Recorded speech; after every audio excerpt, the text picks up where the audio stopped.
ছোট্ট বাচ্চা ইসমাইলকে রেখে দিয়ে বিবি হাজেরা সাফা পাহাড় থেকে মারওয়া পাহাড়ে দিলেন দৌড়। কোথায় পানি? পানি নাই।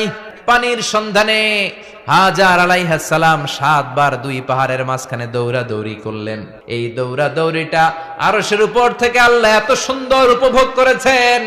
আল্লাহর কাছে এই মহিলার দৌড়াদৌড়িটা এত ভালো লেগেছে, কিয়ামত পর্যন্ত সব হাজীদের জন্য এই জায়গায় দৌড়াদৌড়িটা আল্লাহ ওয়াজিব করে দিয়েছে।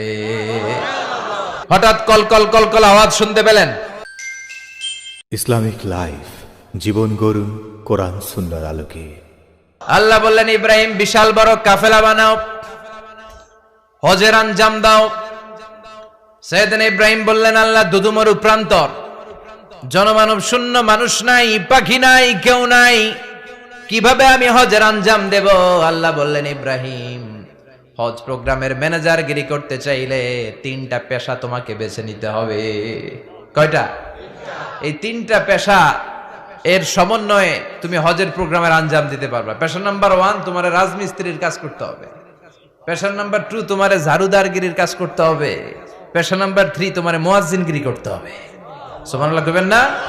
وَإِذْ يَرْفَعُ إِبْرَاهِيمُ الْقَوَاعِدَ مِنَ الْبَيْتِ وَإِسْمَاعِيلُ رَبَّنَا تَقَبَّلْ مِنَّا إِنَّكَ أَنْتَ السَّمِيعُ الْعَلِيمُ। সাইয়েদনা ইব্রাহিম আর কলেজার টুকরা সন্তান ইসমাইলকে নিয়ে রাজমিস্ত্রির কাজ শুরু করে দিলেন। আল্লাহু আকবার! কাবা ঘর ভেঙে চুরমার, বাপ বেটা মিলে রাজমিস্ত্রির কাজ।